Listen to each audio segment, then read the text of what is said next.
In the worst disasters, disbelief, complex decision-making, and indecision lead to lost time that always gives the unfolding events the upper hand.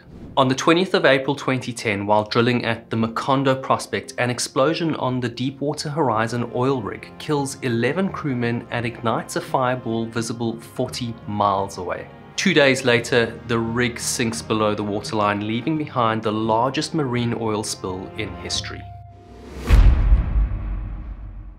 Deepwater Horizon is an ultra-deepwater, dynamically positioned semi-submersible offshore drilling rig. The rig is capable of drilling oil wells in water as deep as 8,000 feet. Her high-tech dynamic positioning system uses 8 azimuth thrusters. Each azimuth thruster can rotate 360 degrees to hold her in a stable position 24/7. Each of her legs fills with seawater to act as ballast, stabilizing her in rough seas. She's owned by Swiss company Transocean and operated by BP, which leases the rig at a cost of $496,800 a day. BP then staff the rig, provide gear for the drilling, and contract support vessels to keep it operational, adding an additional $500,000 a day. At almost $1 million a day to drill an oil well, you could say the pressure is on to drill a new well as quickly as possible and move to the more important work of pumping and selling the oil. She's also equipped with eDrill, which transmits real-time drilling data to technical personnel in Houston, Texas. Deepwater Horizon drills wells in the Atlantis and Thunder Horse oil fields. She's considered a powerful rig with an exemplary safety record.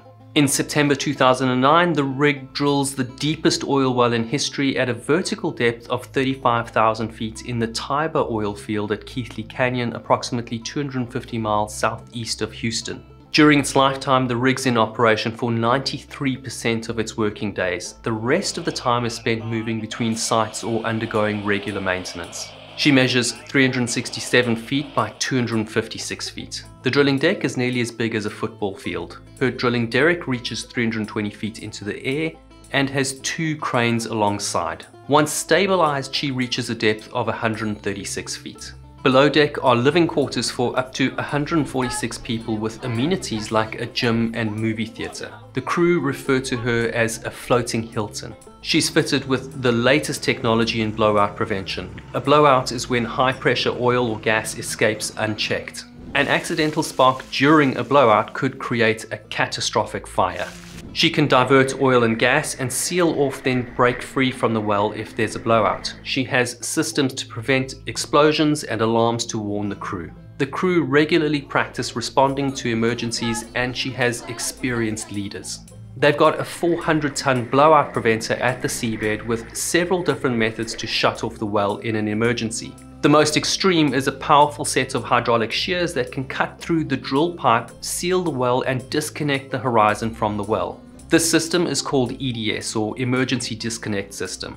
A red button in the drill shack and the bridge activates the shears, but Transocean's well control handbook says they should only be used in exceptional circumstances. That might not matter because Transocean doesn't perform an expensive 90-day maintenance inspection that the manufacturer said should be done every 3 to 5 years. Industry standards and federal regulations say the same thing. BP and a Transocean safety consultant point out that the Horizon's blowout preventer, a decade old, is past due for inspection. Transocean decides its regular maintenance program is adequate for the time being.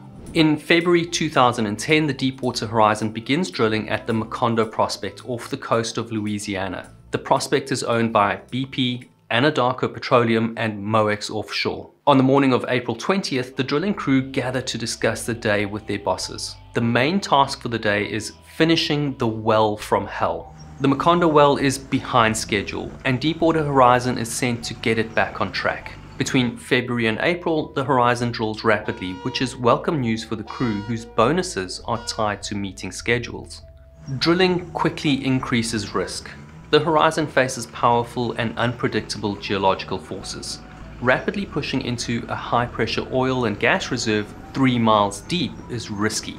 The Gulf of Mexico has unstable and porous formations, making it even more challenging. Heavy drilling fluid known as mud keeps disappearing into cracks in the rock formation. mud is pumped into the drilling well to lubricate the drill head and stabilize the well. The mud then circulates back up the well pipe, carrying rock up and out of the well to the horizon. On the drilling rig, the rock is separated from the mud, which is then pumped back down to repeat the process. Losing mud into the porous rock formation reduces the weight bearing down on the surging oil and gas, causing violent kicks of pressure that make it difficult to control the well. Some weeks earlier, a particularly bad kick had left millions of dollars worth of drilling tools stuck in the well. Operations were halted for 9 days while gas continued to filter up. In the rig's office known as the drill shack, 2 BP executives and 2 senior Transocean officials are meeting with Jimmy Harrell, the rig's manager. They've flown out to praise the crew's safety performance and to discuss the Horizon's busy schedule. The rig has to finish the Macondo well and complete several repairs before starting 2 other high-priority projects for BP. The executives want to keep the Horizon on schedule.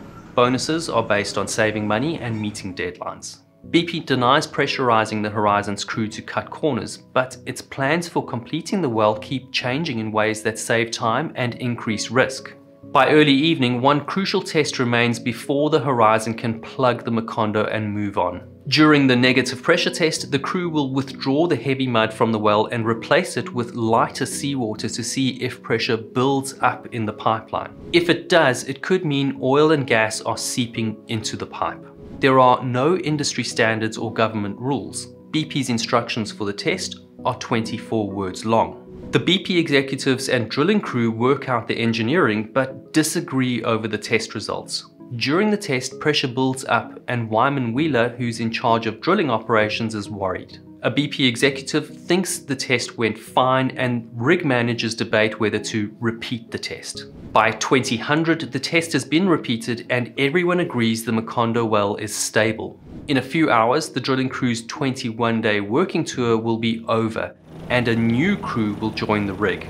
Joseph Keith is monitoring the blowout gauges. He's never seen so much activity while sealing a well in his 7 years on the Horizon.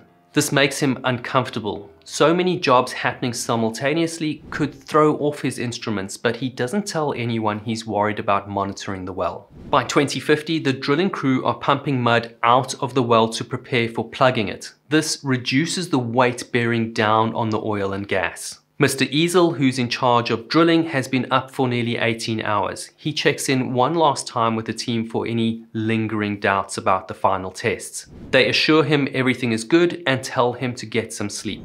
At 21:38, oil and gas passes through the Horizon's 5-story blowout preventer at the seabed. The blowout preventer is a fail-safe device, but once the oil and gas gets past the blowout preventer, nothing stops it from racing up the 5,000-foot riser pipe to the rig. Drilling mud gushes up and sprays from the well like a water fountain. A floor hand on an upper deck sees the rush of oily mud and his training kicks in.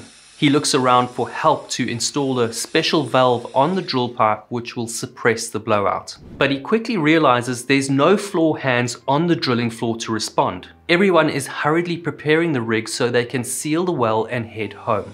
Mud and water is bouncing off the derrick in every direction with incredible force. The blowout sounds like a jet engine, a shrill, whining howl. Now the floor hand from the upper deck makes his way to the drilling floor. He's instantly soaked, his protective glasses coated in mud. A crane operator sees the mud subside for a moment. He thinks the drilling crew has it under control, but then it erupts again, even louder than before. A smoky haze of gas sprays from a pipe high up on the derrick. The Horizon has 2 ways to defend against oil and gas surging to the rig. The drilling crew can turn a valve and divert the blowout out to sea, or it can contain it on the rig by funneling it into a device called a mud gas separator. The mud separator is preferred for smaller kicks because it avoids any cleanup and the investigation into an oil spill. The drilling team are now working to control the blowout using the mud separator. It's quickly overwhelmed. A gas cloud spreads over the aft deck. The Horizon's 6 main diesel engines are fed by air intakes above the deck.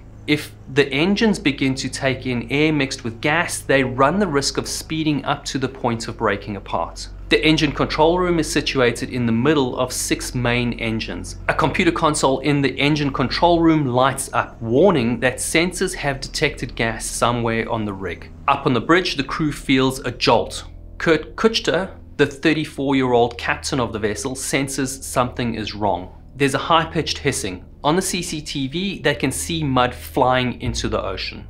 Gas alarms start lighting up across the computer console in the control room. Gas is spreading over the rig from the drilling floor to the main deck. The lights are all magenta, signaling extremely high levels of combustible gas. The alarm system relies on dozens of sensors strategically placed all over the horizon. When a sensor detects fire or gas, a corresponding alarm lights up on computer consoles, not just on the bridge, but also in the 2 other crucial parts of the rig, the drill shack and the engine control room. In theory, this means anyone in the 3 critical locations can respond swiftly to the first sign of trouble. This system is designed to automatically trigger the general master alarm to signal the evacuation of the rig if it detects high levels of gas. Transocean has removed this automatic feature and set the general master alarm to be activated manually. The change has the Coast Guard's blessing, but concerns have been raised by the crew about the safety of the setup. Transocean didn't want people to wake up at 3 o'clock in the morning for a false alarm. A young bridge officer, Andrea Fleitas, is on watch with her boss, Yancy Keplinger, the senior officer in charge of dynamic positioning. She's been trained to raise the alarm, and she knows they can also activate the emergency shutdown system,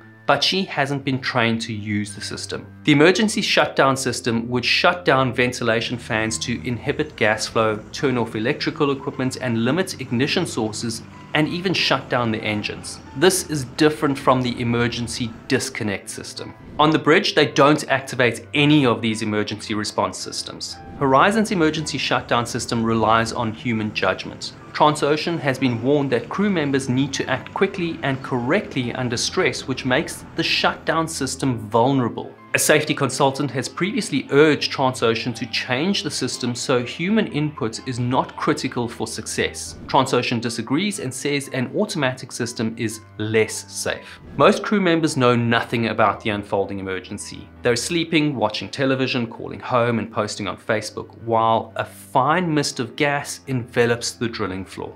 The floor hands fighting the blowout can feel and taste it. Mr. Easel, who's in charge of drilling, is woken 15 minutes into his much-needed sleep by a call from the drilling deck. They're trying to fill in the well, but they need help. On his way through the hall, he passes one of the Transocean executives who wants to know what's going on. He doesn't respond. The drillers have had the foresight to turn off the pumps removing mud from the well, but they hold off on plugging it. They know they've still got the 400-ton blowout preventer with its powerful set of hydraulic shears to cut through the drill pipe and seal the well, but they would prefer someone else makes that decision. Then drilling fluids begin cascading onto the ship Damon B. Bankston, a 260-foot work vessel moored to the horizon. The Bankston's captain radios the horizon's bridge and is told to move to a safe distance. Men in the engine control room overhear the conversation with the Bankston on their radios. They have access to the emergency shutdown system. If they lift a plastic cover and hit a button, the engines will shut down in seconds, but nobody has raised the alarm.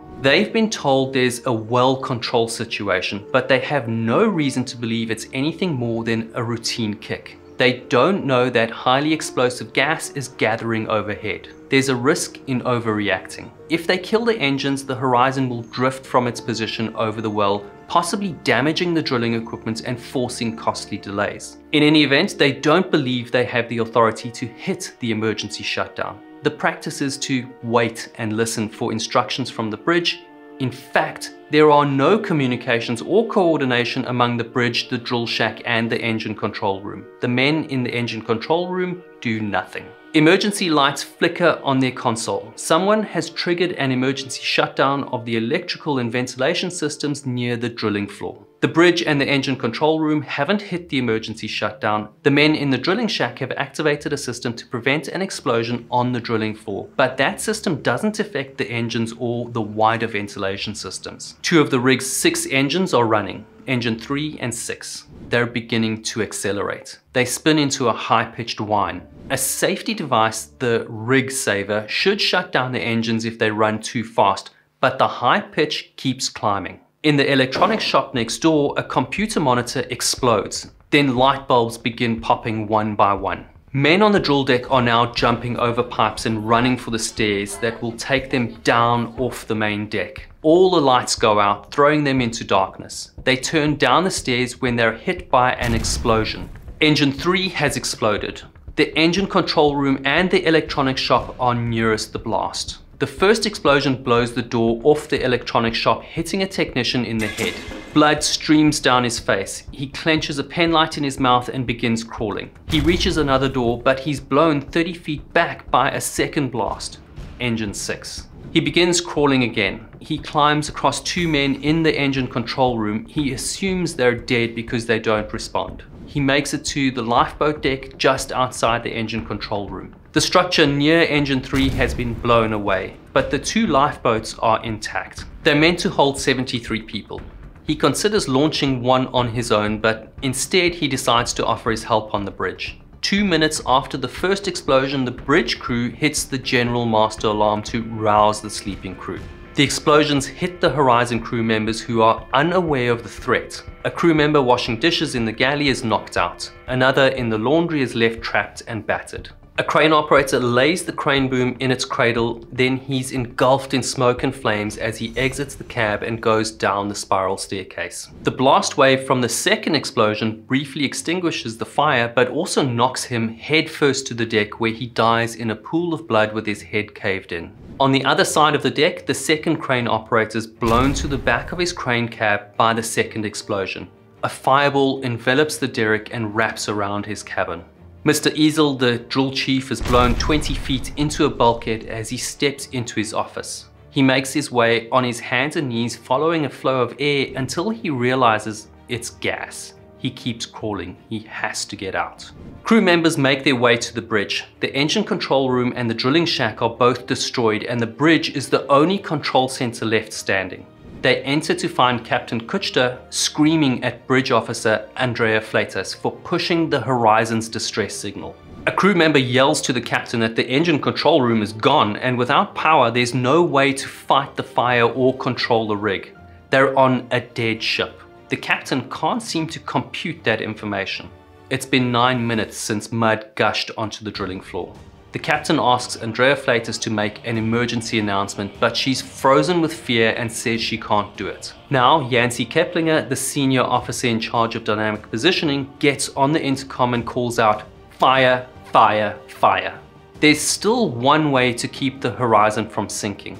They need to activate the Emergency Disconnect System, or EDS, which will signal the blowout preventer to release the Horizon and seal the well. A supervisor responsible for the blowout system yells to the captain that he's hitting the EDS. This is the strongest possible measure left to save the rig, and there's still resistance. Someone says they need Jimmy Harrell, the rig's boss, to approve the use of the EDS. Jimmy Harrell is in the shower when the explosion starts. An explosion rips through his cabin.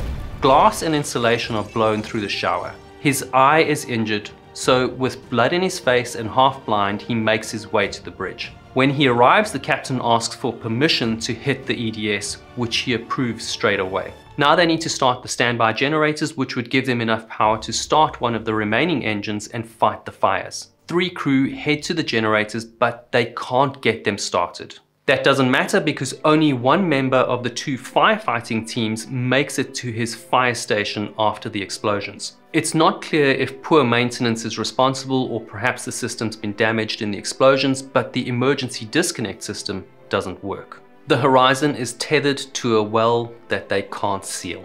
There's nothing left for the crew to do but abandon the rig.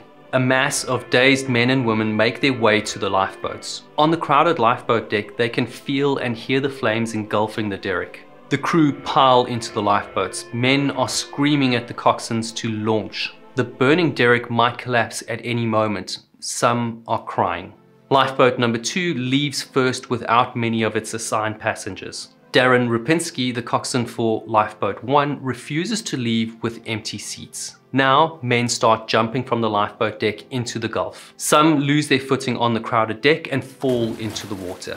The Gulf water is calm, and those that hit the water are able to swim away from the burning wreckage. Nitrogen tanks burst on the main deck. Both lifeboats leave with at least 10 people still alive on the rig. The 3 crew members who went to start the generators return to the bridge and find the captain, Andrea Fleitas, and Yancey Keplinger are still there. They decide it's time to abandon ship. They find an inflatable life raft, but they have trouble freeing it from the deck, inflating and lowering it. They haven't practiced this during evacuation drills. Small explosions go off around them and intense waves of heat come up from under the rig. They lower the life raft but can't paddle away from the burning rig. Captain Kuchta swims to a rescue boat launched by the Bankston, fetches a knife and returns to cut the raft free. The remaining survivors jump from the heli deck almost 200 feet high. Of 126 crew on board, 11 died, most of them from the drilling crew who were at the epicenter of the flames. Within 36 hours, the Deepwater Horizon slipped beneath the waterline. Oil continued to spill out of the well until it was capped on the 15th of July, almost 3 months after the accident, making it one of the largest oil spills in history. It strikes me that in accidents of this scale, decision-making is compromised by 3 factors.